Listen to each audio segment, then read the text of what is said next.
Yan guys, luto na. Ito.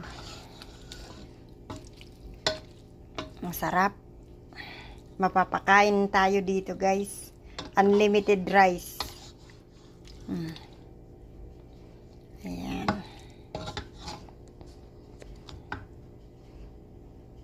Ayan guys, magluluto tayo ng adobo. So, pinakuluan ko muna para hugasan. Ayan guys. Ganito ang ginagawa ko para matanggal yung ano niya, mga blood niya. Tapos dito, maraming luya. Ayan. Ganyan ang ginawa ko sa luya para makain ko. Maraming luya. Tapos, ito, garlic. Ayan guys. Na-boiled na. Tapos, hugasan natin siya guys para matanggal lahat. Ganito ba yung ginagawa nyo guys?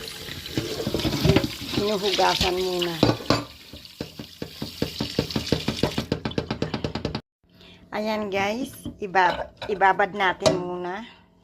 Ayan, dinikdik ko yan. Ano to guys? Ginger, luya, tapos lagay natin ito guys. Ibabad natin muna siya ng soy sauce.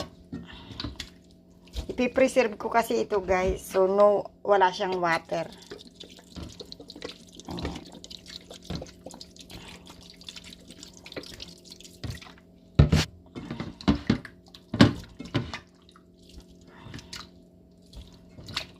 Tapos iluluto natin ng slow cooker. Ayan. Nalinisan na siya. Gusto ko kasi yung matanggal yung oil, ay yung blood.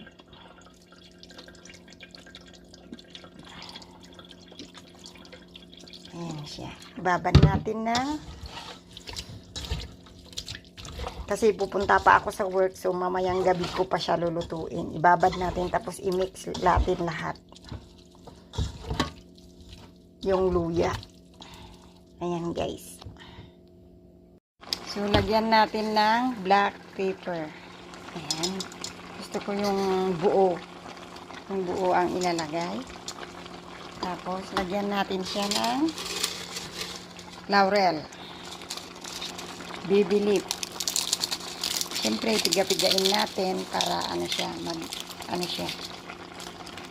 mag-aroma. Ayan. Huwag natin lalagyan na ng oil. Ayan. Ito yung bawang. So, gumawa ako ng tatlong ganito.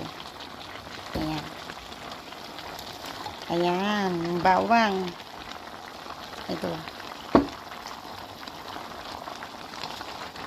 This is my version, okay guys? This is my version. Walang tubig ito guys, walang tubig. Slow cook. Yan, mayroon na tayong luya, bawang,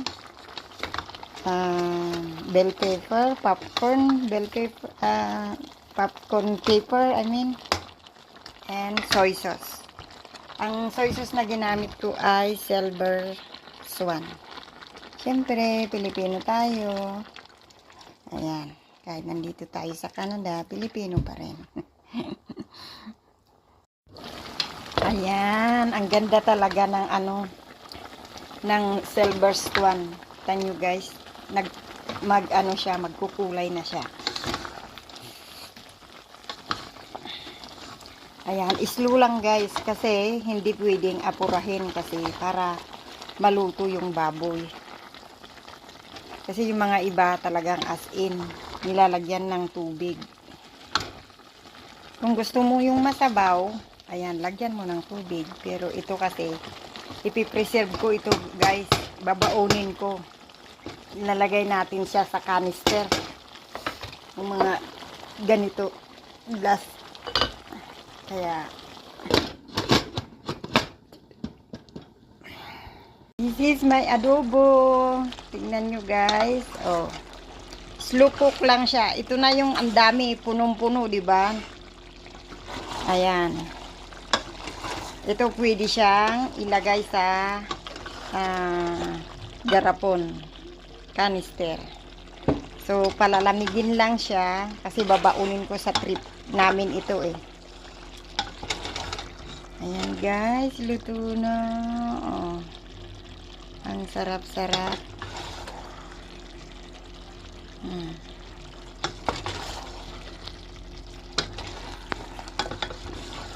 Slow cook lang siya guys for 2 hours.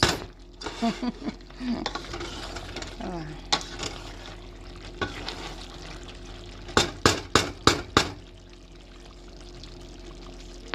Yummy.